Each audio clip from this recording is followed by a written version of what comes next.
Hello everyone, welcome back to our YouTube channel Bio Learning hub.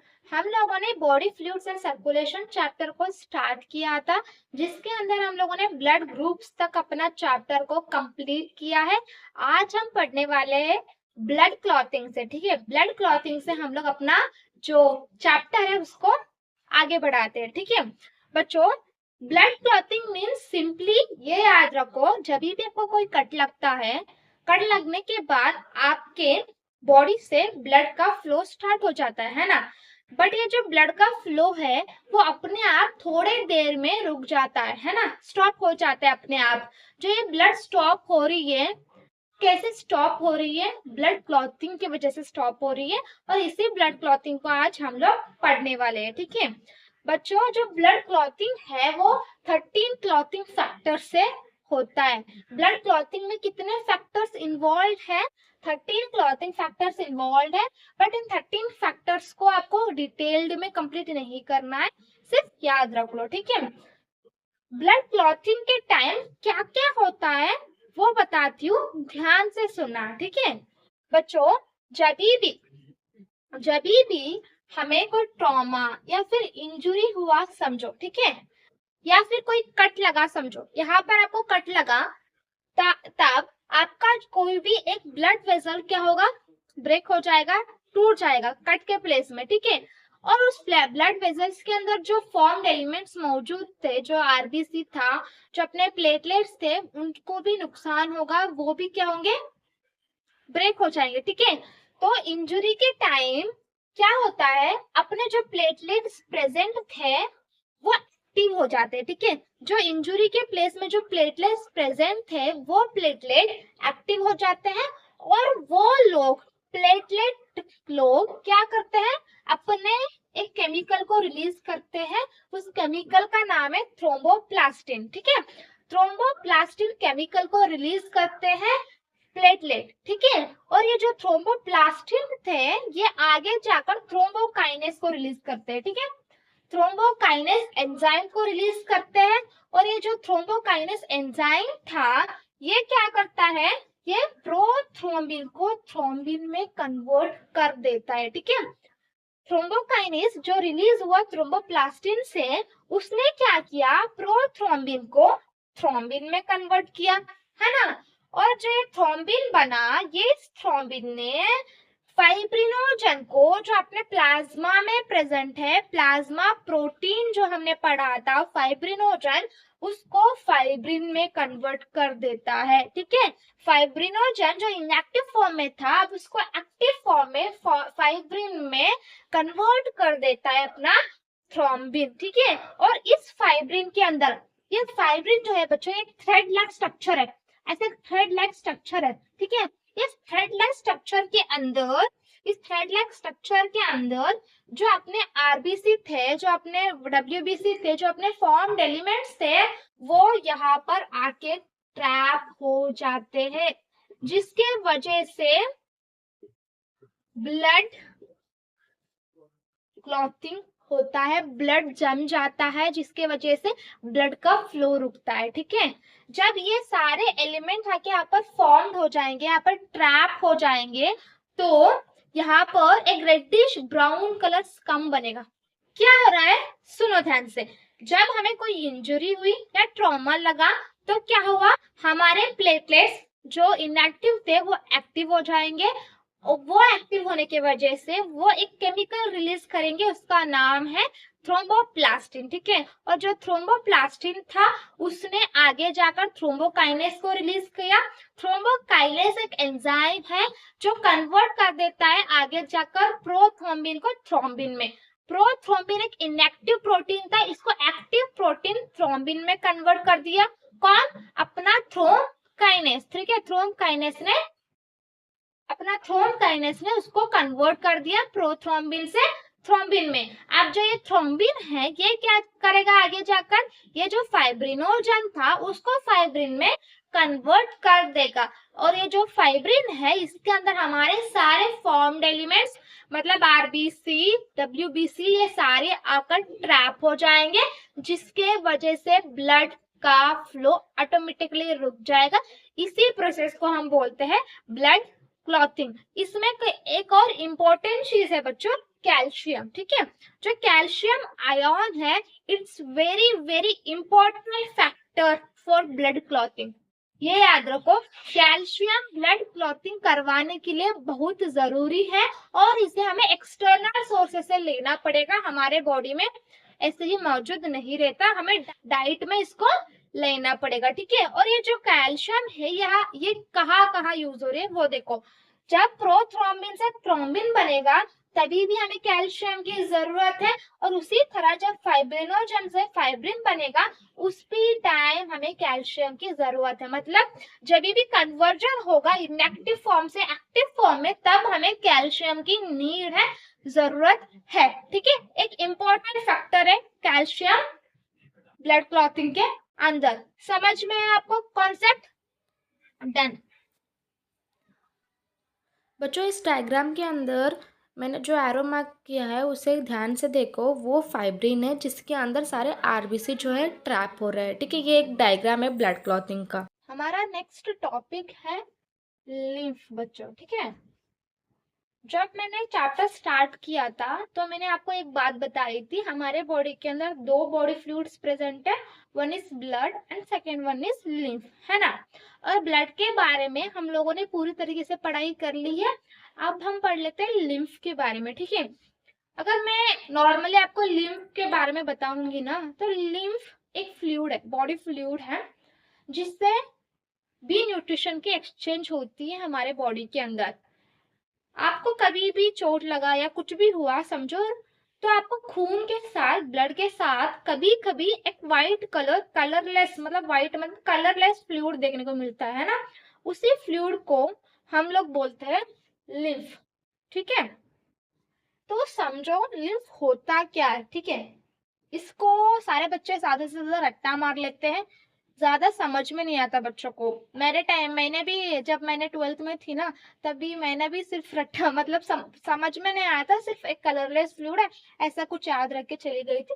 But समझो क्या है lymph बोले तो, जब भी हमारा ब्लड जो होता है वो पास करता है कैपिलरी से, समझो ऑक्सीजनेटेड ब्लड आ रहा है, मतलब कैपिलरी के अंदर से ब्लड पास हो रहा है, समझो इस कैपिलरी के अंदर ब्लड है, और इस कैपिलरी से ब्लड जब पास होगा तो क्या होगा देखो। जब मैंने आपको breathing and exchange of gases पढ़ाया था, तब मैंने बोला था आपको कि जो हमारा ब्लड है वो डायरेक्टली कांटेक्ट में कभी नहीं आ सकता टिश्यूज के या सेल्स के, क्योंकि जो हमारा सर्कुलेशन होगा वो क्लोज्ड सर्कुलेशन है। ठीक है, जिसकी वजह से जो हमारे ब्लड है वो कहाँ पर फ्लो होगा, क्लोज्ड वेजल्स के अंदर, कैपिलरीज के अंदर ही फ्लो होगा, जो डायरेक्ट कांटेक्ट में कभी नहीं आ सकता अपने टिश्यूज या सेल्स के साथ। बट जो ब्लड के अंदर जो न्यूट्रिशन थे, जो ऑक्सीजन था का, या फिर हमें टिश्यूज से जो कार्बन डाइऑक्साइड पहुंचाना है, वो सारे जो ब्लड से टिश्यूज को देने हैं हमें, वो कैसे होगा, वो कैसे होता था, डिफ्यूजन से हो रहा था, सिंपल डिफ्यूजन से हो रहा था। हमने breathing and exchange of gases chapter में इसको देखा है। ठीक है, जो ऑक्सीजन ब्लड के पास थी वो टिश्यूज के अंदर कैसे आ रही थी, वाइवा सिंपल डिफ्यूजन, है ना। बट जब ये ब्लड सिंपल डिफ्यूजन से इस टिश्यूज के पास या इन सेल्स के पास आने से पहले ब्लड का जो पार्ट है, थोड़ा ब्लड का जो पार्ट है वो फिल्टर होता है। ठीक है, और ये जो ब्लड का पार्ट फिल्टर होता है, वो फिल्टर हुआ पार्ट कहाँ पर आता है पता है, वो इन टिश्यूज के बीच में जो सेल्स है, और सेल्स के बीच में जो स्पेस प्रेजेंट है, इन स्पेस के अंदर ये जो ब्लड था वो फिल्टर होके आता है। ठीक है, और ये जो ब्लड का जो पार्ट फिल्टर होके आया इन सेल्स के बीच में, उसी को हम बोलेंगे इंटरस्टिशियल फ्लूइड या टिश्यू फ्लूइड। क्या है रहा है, और एक बार बताती हूँ, सुनो। हमारा ब्लड कभी भी डायरेक्ट कांटेक्ट में नहीं आ सकता टिश्यूज के, ये मानते हो? हाँ, बट हमें ब्लड से जो न्यूट्रिशन है, जो ऑक्सीजन है जो हमें चाहिए टिश्यूज के लिए, वो अगर हमें पहुंचाना है तो वो सिंपल डिफ्यूजन से होगा, है ना। सिंपल डिफ्यूजन से जब ब्लड यहाँ, ये जो न्यूट्रिशन है, जो ऑक्सीजन है, यहाँ मूव करने के लिए ब्लड का थोड़ा पार्ट जो होता है वो फिल्टर होके आता है इन टिश्यूज के सेल्स के बीच में, ठीक है। इन टिश्यूज के सेल्स के बीच में ब्लड का थोड़ा पार्ट फिल्टर होके आ रहा है, उस पार्ट को ही हम बोलेंगे इंटरस्टिशियल फ्लूइड या फिर टिश्यू फ्लूइड, ठीक है। और जो इंटरस्टिशियल फ्लूइड या टिश्यू फ्लूइड बन रहा है between the blood and tissue cells, यही हमें एक्सचेंज करने में मदद करेगा न्यूट्रिशंस को या फिर गैसेस को, ठीक है, ब्लड से सेल्स में, ठीक है। सो ये जो फ्लूइड है ये कहाँ पर प्रेजेंट है? Between the cells of tissues, ठीक है। सेल्स ऑफ टिश्यूज के बीच में ये फ्लूइड प्रेजेंट होने की वजह से ही इसका नाम इंटरस्टिशियल फ्लूइड पड़ा, या तो फिर टिश्यू फ्लूइड भी आप बोल सकते हो, ठीक है। और जो इंटरस्टिशियल फ्लूइड है इसके वजह से जो एक्सचेंज ऑफ न्यूट्रिशन होंगी और एक्सचेंज ऑफ गैसेस भी होगा between the blood and the tissue cells. समझ में यहाँ तक? ठीक है। मैंने आपको बोला कि ब्लड से थोड़ा पार्ट फिल्टर होके यहाँ पर आ रहा है टिश्यू सेल्स के बीच में, ठीक है। टिश्यू सेल्स के बीच में जो प्लेसेस है उधर, ठीक है। बट ब्लड का कौन सा पार्ट फिल्टर होकर आ सकता है, इधर देख लो, ठीक है बच्चों। ब्लड के अंदर का जो वाटर पार्ट है मतलब प्लाज्मा और water soluble substance, small water soluble substance like plasma के अंदर जो मिनरल प्रेजेंट है वो फिल्टर होकर यहाँ आ जाएंगे, इसको ही हम बोलेंगे इंटरस्टिशियल फ्लूइड, ठीक है। मतलब क्या क्या फिल्टर होके आ रहा है इंटरस्टिशियल फ्लूइड के अंदर?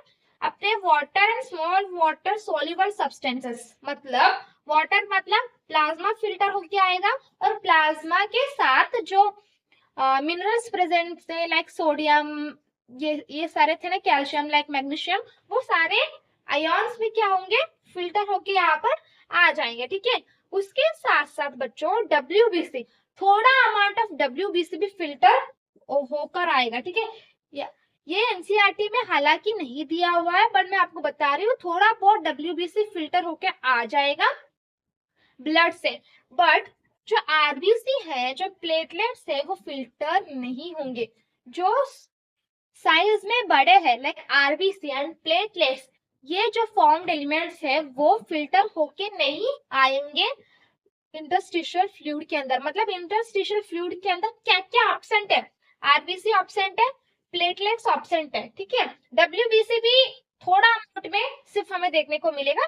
प्लाज्मा प्रेजेंट है और प्लाज्मा के अंदर जो आयन्स थे वो भी प्रेजेंट है, ठीक है। और प्रोटीन्स भी एब्सेंट है बच्चों, ठीक है।